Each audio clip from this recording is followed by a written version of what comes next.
All-Star break has come and gone, and our Angels are off to a very good start of the second half of the season. I'm Maria Serrao. Now, earlier this week, we were in San Diego for the All-Star Game, and of course, our own Angel outfielder, Mike Trout, was there. Now, from the Dodgers, they were also well represented in Clayton Kershaw and first-timers Corey Seager and Kenley Jansen. Now, I had a chance to catch up with Dodger manager Dave Roberts just before the break, who talked about his 3 All-Stars. We're here with manager Dave Roberts. You've got 3 All-Stars going to the All-Star Game this year: Clayton Kershaw, Corey Seager, and Kenley. How proud are you? You know what, we're very excited for those guys, and I think that, you know, with Clayton, it's kind of old hat, but I know that he appreciates the game and understands that it's a huge honor.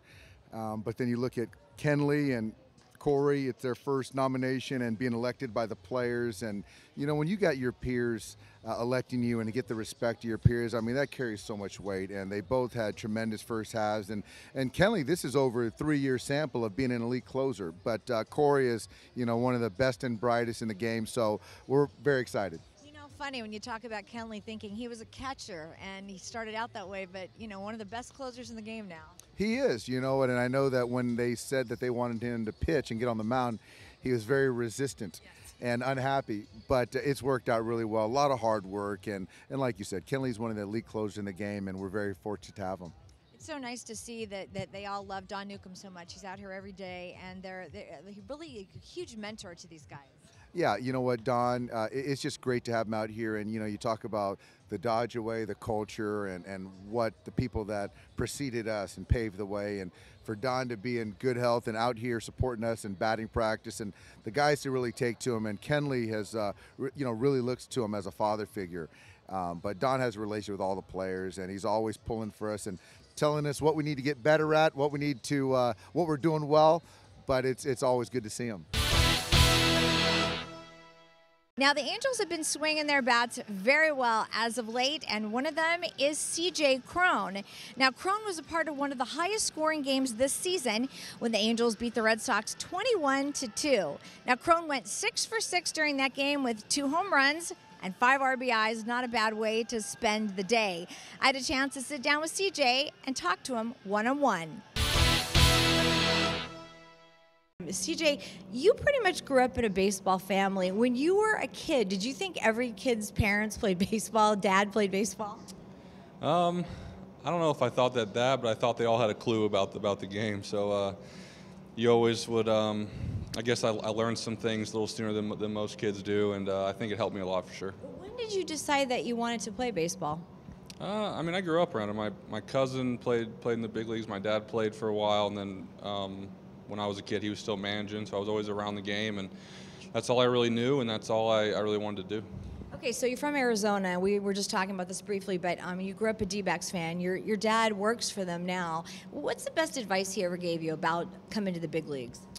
I wouldn't say it was necessarily advice. I guess my whole life he kind of groomed me to become a baseball player, and I don't know if there's any specific advice. I guess the best would just be continue to do what you do.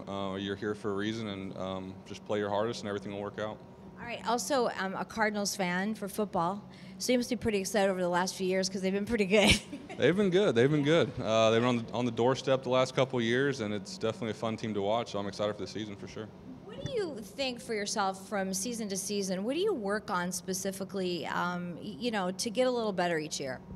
I mean, you just got to really, on the off season, it's mostly just to stay in shape. You got to get your body right, and I mean, it's a long season. You have to take care of yourself during the off season, and once the season hits, just kind of take it in stride. When you watch other hitters, especially hitters on your team, what kind of things do you look at that you might be able to adjust in your own game? I don't necessarily watch our hitters. I mean, I know all of our guys swing just being around them so much, but when they're up, it's mostly just checking out what the pitcher's trying to do and trying to see how they're approaching different hitters. With Albert in front of me, teams like to pitch us kind of the same. So I just got to get a read off that, and it's a lot. It's helpful for sure. He's definitely the veteran on this team. What do you think you have learned the most from him over the last year or so? Just everything. He helps me with everything. I mean, we both play first, so during spring training we're always together, and just pieces of advice here and there. It's always really helpful, and he's a great dude. I always talk about kickers in football that hang out together, so position players hang out together too. Why is that? Yeah, I mean, well, during spring training, that's all we do is take ground balls during the defensive work and stuff like that. So we're always working together, and that's the dude I'm around most. So that's who I talk to the most. Okay, so if you had to play another position, what other position do you think you'd be really good at? It's hard to say. I've played first all throughout my professional career, but growing up, I was a catcher, so I was a catcher all throughout college. So I don't know if I still got it because I haven't caught in 6 years, but I'd have to give myself a chance. Now, the city of San Diego and the San Diego Padres did a great job hosting the All Star Game, and of course, it was a memorable one for David Ortiz, as it will be his last. But it got me thinking, how did Big Papi get that nickname, and some of the other players as well? Let's take a listen. It seems like everybody in baseball has a nickname. What's your nickname and how'd you get it? I don't know. People say Midville Meteor, but I don't like that one. I go with Trouty. You know, it's because of my last name. So.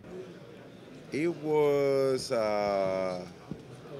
Jay Remy, our broadcaster. The broadcaster, because I call Papi, I call everyone Papi, you know, and because I'm terrible at remembering people's names, so he kind of gave me a little bit of a payback at some point. I guess Stripling's gave me the Sikh sauce one. He's trying to make that one. He said he's going to do it whether I like it or not, so I guess I give him a little shout out. He calls me Sikh sauce. Yeah, he wrote me a little ball with a quotation Sikh sauce on it. It makes me keep it in my locker everywhere I go. You need something a little more. That's right, exactly. Do you have a nickname and who gave it to you if you do have one? I just go by Goldie. You know, it started probably in 7th grade football. Nobody could say Goldschmidt when the coaches were yelling at me, and so it was a lot easier, and somehow it stuck. And I remember getting called up, you know, they asked me, hey, what do you go by, you know, with Goldschmidt, it was either Goldie or Schmitty, and I said, well, it's usually Goldie, and they said, all right, that's what we're going with, and it just stuck. Mad Bum is kind of your nickname. Who gave that to you?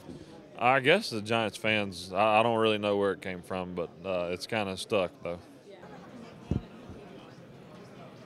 I don't have a nickname right now. I'm not sure. I mean, they're like, you know, fans, you know, put out nicknames for us. I don't have one, though. There's a number of nicknames or names. I don't personally have one that I gravitate towards. I know this little trombone thing that people like to say is kind of neat. I get a kick out of it, but you know, my friends at home aren't going to call me that or anything. Do you have a nickname and you say who gave it to you? My teammates call me Slick a lot. I mean, Jason, you all walk in, yeah, what's up, Slick? But I mean, that's I don't know where that came from, but a lot of my players, you know, that's what they call me. Kelly, we're asking all the players, do you have a nickname, and who gave it to you if you have a nickname? I really don't have a nickname right now, so just, you know, everybody call me right now Kenley's most, with the S at the end, because they say that every word that I put in English is finished with an S, so, you know. Has anybody ever given you a nickname? Que si tienes un apodo.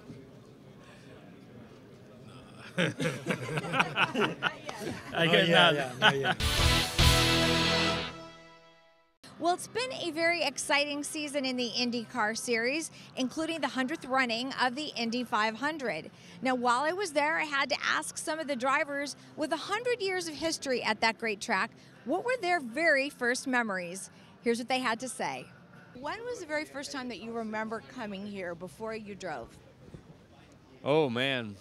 I don't know. Obviously, I was here a lot in the early 90s as a kid, you know, but those days are hard to say I remember much. I mean, probably the early 2000s when we came back is when you really remember it the most vividly. I mean, I spent a lot of time here, a lot of time watching it over the years. But the early 2000s as a teenager is when you kind of remember the most. What was it like as a child to come here and be small? Like, what kind of things did you look at, see, take in?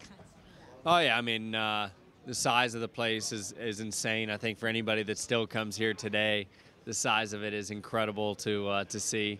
You know, for me, just I would say all of the pageantry of the whole event is what I remember the most as a kid, you know, watching, you know, everybody in the military walk down the front straight, stuff like that. That's still the things that stand out the most, that I enjoy the most about the event. But for sure, those kind of, you remember that vividly and still do to this day. Yeah, first time racing. I remember the day of the race. It was a lot of people, and the first thing came into my mind. It was like going to a show, a rock star show, and you were waiting for that moment to start. The only difference is I was part of the show. So for me, that was very vividly that day, and every time I come out there, I remember that day. It feels the same way. Did you come here before that as a spectator? I came here to do. I didn't come to the race. I came here on to do something else, an appearance, and I went to. I didn't go to the. I came to the track, but I went to the museum, and that's as far as I was here. And I remember touching the trophy. I was like, one day my face is going to be here, and it came true. The first time I ever set foot in Indianapolis Motor Speedway was in 2004. I was racing Formula BMW. We were supporting the Grand Prix that year. And I drove in the truck with the trailer, and I'd fallen asleep in the back seat. And I woke up and I looked at my watch and I thought, hey, we should be here about now. And I looked out one window and I saw a bunch of little houses. And I thought, oh, we must not be close because every other racetrack I've been to is in the middle of nowhere. And I looked out of the other window and I saw these grandstands that were 10 stories tall. And I thought, the racetrack's in the middle of a town? I could not believe that a facility of this size, literally across a 2-lane road from residential houses. I mean, it just absolutely blew me away. And, you know, just taking in the size of the place, it's like anything. TV never does it justice, right? And seeing it for the first time was pretty awe-inspiring. I came here for my first 500 as a fan in '08, and that totally changed my perspective on the place even further. And then as a driver, you know, I was part of, you know, the month of May festivities in lights in 2009 and 2010, and then you kind of really start to appreciate it a little bit more. But it really wasn't until you're in the race itself in 2011 to experience everything from, you know, the rookie's lunch to you know, your rookie orientation and stepping over the wall at driver intros for the first time, your first 4 qualifying laps. There's nothing that can really describe it, and there's nothing that can replace those feelings. You know, this race is very special for a lot of reasons, and there's not a driver in the field that doesn't feel the same way. You know, I think '02 was my first year here as a spectator. Just joined Ganassi from Pac West, so you know, it was definitely an exciting time. But for me, you know, I'd been to the Speedway on a couple of different occasions, whether it was for a test day, but you know, I'd watched the race on TV. But I don't know. I think it's you know, the sheer size of the facility is amazing in its own right. But seeing it full or near full is crazy. Just the noise, the atmosphere, the sounds, the excitement you see from, you know, people of all ages. The national anthem is always, you know, when you have 300 to 350,000+ people all singing along is a pretty insane thing, and to me, I think that is, even to this day, you know, you still get goosebumps when you hear that, just, you know, just because the sheer size of everything and all those people. It seems like it's moment by moment memories almost. Yeah, there's definitely, for me, you know, then, you know, the next big transition was 2003, coming here for the first time to race and walking out of Gasoline Alley, you know, with Chip and Thomas Schechter that year, and you know, to walk out of Gasoline Alley and look up for the first time to seeing the grandstands full from a driver's perspective.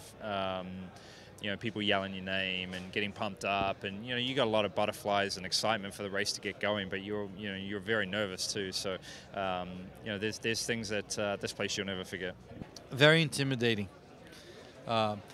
Completely different place from testing during the week and qualifying, and then race day when you have everybody on the stands. The track seems so much smaller when I walk through Gasoline Alley on Sunday, so a very intimidating place, actually. We're first sitting in the car, your very first race. What goes through your head here? I made it. I'm at the Indy 500. That was the first thing, and then all the memories watching with my dad and thinking, man, I mean, I'm here, so let's take advantage of it. Tell me your first memory of coming to the Indianapolis 500. Well, that's back in 2009 in qualifying pole day, actually. And I knew 500 the years and years. I just never be able to come here actually physically.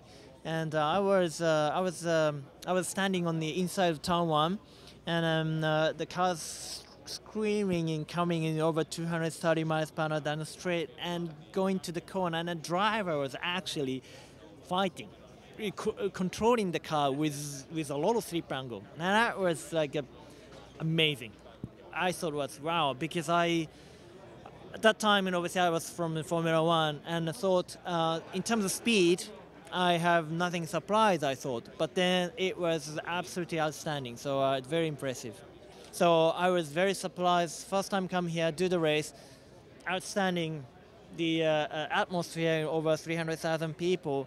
But I wasn't probably truly understood what is Indy 500. Now I know it. More to do it year by year. I fully respect, feel absolute appreciate, and feel really lucky to be part of it. So I really can't wait to go to the race day. The first memory I have from being here at the Speedway was I was drinking a beer in the stand watching the race, and Dario won the race in 2007. It was raining, and I was with my friend Chris Fortney watching the race, so it was a good time, really good time. And then what about the very first time you actually raced here? Yeah, it's crazy because in 2012 was my first race on an oval here at the 500, and you know, everybody warned me and said the first corner was going to be tough, and let me tell you, it was tough. So that's one of my worst memory ever. But you know, that's what Indy is all about. It's a roller coaster of emotions, great emotions, worse, bad emotions.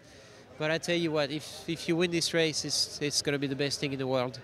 It always goes right to the Speedway Motel, you know, the old Speedway Motel, and we had that same corner suite every year. You know, I remember just racing little toys around and here in Carnegie, the announcer, watching closed circuit, following the times, and at that time following 4 family members in the race, which was pretty special. Yeah, you know, just little things like sneaking into the garage underage and stuff like that. I remember the first time I walked through Gasoline Alley. It was one of those cool, humid May mornings, almost mist in the air, not raining, but sunny and blue skies, maybe 55, 60 degrees. And I walked through Gasoline Alley onto pit lane, and with the old scoring pylon, looked down at the Art of Bricks, and it could feel the ghosts. You could feel, there are very few places I've ever been tangibly you get that overwhelming sense of history. And this is by far the strongest sensation of that. You can feel the history, you could feel tragedy, you could feel the success, you could feel the winners, you could feel the last second heartbreak, you could feel the weight of AJ's wins and Rick's wins and the traditions, you know, all of these stories. And so many people have told so many stories this month that you still feel that unbelievable sense of history and place. And the IndyCar Series will come to an end this year in Sonoma, and I will be there to crown a champion. We'll be right back. It's now time to talk some NBA. And of course, the biggest story thus far has been Kevin Durant leaving OKC to take his talents to the Golden State Warriors. But a little closer to home, here are some of the moves from the Lakers and the Clippers. Now, the Lakers have added Timothy Mozgov and Luol Deng, while the Clippers adding Mo Spates from the Golden State Warriors also locked down some of their hometown boys. That's right, Jamal Crawford will be staying on as a Clipper, as well as Austin Rivers. And I feel like the NBA season really hasn't ended this year because there's news every day, and we'll bring you more of it on the next show. All right, back to baseball. Now, last year, Dodger organist Nancy B. Heffley retired after 28 years, and she was honored with her very first bobblehead created by herself and our good friend Mark Neiman from Ultimate Pastime Collectibles. Now, Mark said the first bobblehead was such a huge success, he had to do a second one, this time playing her great music. Here's my exclusive interview with Mark Neiman and an exclusive look at the second bobblehead. Let's take a look. We've already done a Nancy B, and we just thought that, you know, we really needed that extra oomph on this next one for her. And there's no better way to do that for Nancy than to have the bobble with the press of a button actually play Take Me Out to the Ball Game. And she recorded this for this project, and we put it into a sound chip and inserted it into every bobblehead. that people are going to get on July 23rd. Wow, that one is so amazing with the music. Now, in addition to Nancy's, this is going to be her second one, you've got Roger the Peanut Guy. Roger the Peanut Guy has been here 58 years at Dodger Stadium and just an icon in LA. Walking up the steps, but his claim to fame, he'll never just hand you a bag of peanuts, he always pitches it. So here it is. It's got the bobble peanuts behind the back. And every one of these, just like all of our other projects, are all going to be autographed. Now, we know that on the 23rd, both of them will be appearing and signing everything. Tell us about the event. Okay, so the event, if you've never been to one of our events are, it's not just an autograph signing, it's more of a meet and greet. And it's very personable for everybody. They get to come, they get an autograph bobblehead, they get to take a picture with them. We do free Dodger dogs, sodas, drinks, waters. It's going to be hot. We're going to have a snow cone guy out there this year. It's just going to be fun for the whole family. You know, you sell so much memorabilia, a lot of signed things. What got you started with the bobbleheads? The bobbleheads, in the last probably 5 years, have just been so popular with everybody that we try to do stuff of people that have not been honored by any of the, by any of the teams. Okay, well, which is really fascinating because nobody can get these, but I'm sure we saw the lines before. The Dodger fans will come out in droves for this. Absolutely, Dodger fans are the best. Okay, so the 23rd, give us the hours and the address. Okay, it's going to be from about 10 to 4, and it's in Ontario, 1614 South Carlos Avenue, Ontario, California, 91761. All right, meet the legends and come out and get your bobbleheads. These are very sweet. Nice. Check them out. And we'll be out there on the 23rd, so come on out for all the fun. All right, back to the All-Star Game, where the fans want to experience the ultimate experience. It's called Fan Fest. Here are some sights and sounds from MLB Fan Fest 2016.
Now, FanFest is a lot of fun, but we want to take you behind the scenes at the All-Star Game. When we go into the interview room with all the players, here's what it looks like. So get ready, because here we go.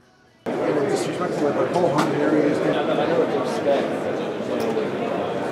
All-Star game is big. I think one of the cooler things is obviously Big Poppy's last year. I thought that's pretty cool. I got to spend it with Jeter, and now his last year. I don't think he's going to retire, but he shouldn't. You don't think he's going to? No, not with them numbers.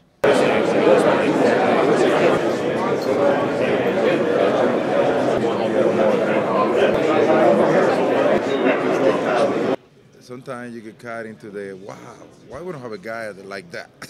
You know what I'm saying? Like when you play against Miguel Cabrera, you be like, man, I wish I could have a guy in my lineup like that. Donaldson, Encarnacion,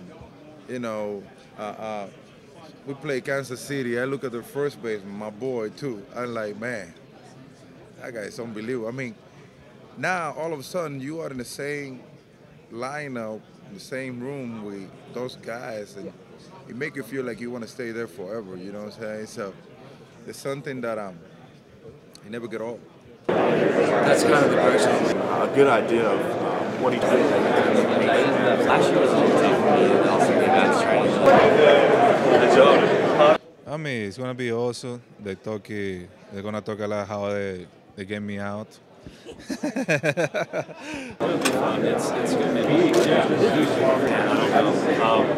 It's fun. My brother told me to watch out. He said he's got a lot of power at both sides of the field in BP, so he gave me the down low on him. So it'll be fun. It's going to be exciting just to be out there, watch everybody swing, watch how far the balls are going. It's just a fun time for the players and the fans. You've got two teammates here. What's the last 24 hours been like for you? Oh, it's been awesome. I mean, it's a great feeling. It's a blessing, like I said, to just be here with all these greatest players in the game.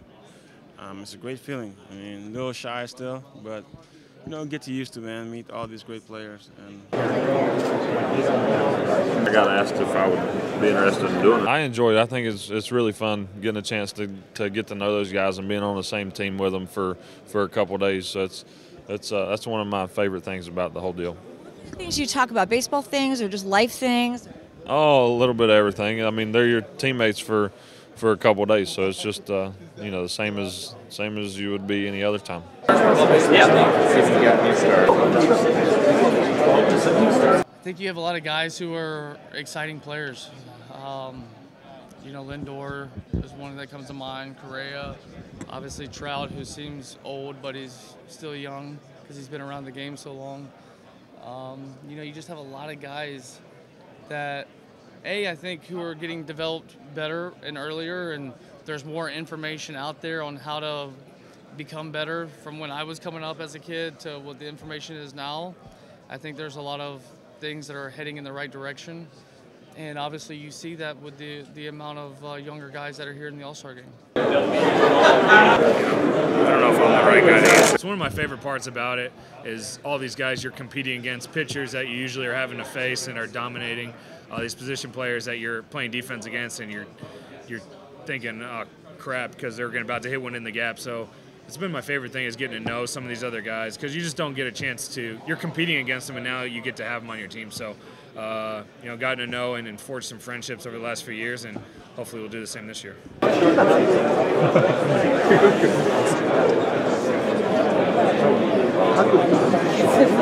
You know, Mr. Scully, he's one of the greatest broadcasters of all time. He's my favorite.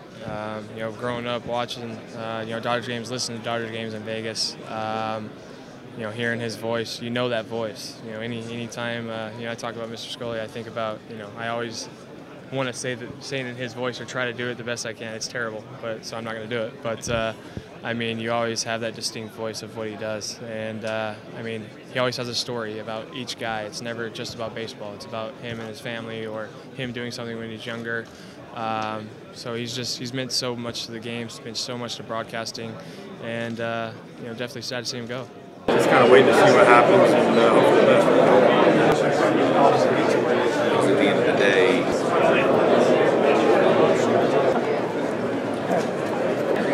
it's a big.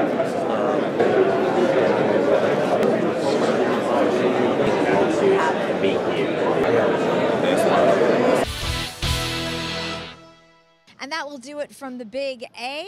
And remember, you can watch Playing the Field 24/7 at playingthefieldtv.com. And as we leave you, we will show you an interview with one of our Dodger legends. Don Newcomb turned 90 years old. Happy birthday, Don. I'm Maria Serrao, and we'll see you next time. You come out here all the time and you mentor all of the young players. What kind of advice do you tell them? I just try to tell them I was a great runner, and I used to do it with Sandy Koufax and Don Drysdale and a lot of those Dodger pitchers when I played in Brooklyn. And I ran from the time I was 17 years old and started in the Negro Leagues. And the manager told me once, he said, I want you to run today and don't pick up a baseball for the first 5 or 6 days you're in training camp. And I know that Kenley Jansen and you have become very close over time. I've gotten through to Kenley. I told him, a couple years ago. I said, no, I don't want to get in your business. I'm not in your business, and all I'm concerned about is you. I said, you're a big guy like me, and you're throwing that baseball and throwing it hard. First of all, I want you to find some control. So instead of throwing the ball in the middle of the plate all the time, try to pitch the ball inside and outside, high and low. And don't be afraid to come inside on some of those hitters. They got a bat in their hand trying to break your neck. He must be listening to you because he's doing pretty well now. He's doing pretty well, and I hope he keeps doing well. I talk to him all the time. Just yesterday, sitting right here where we're sitting.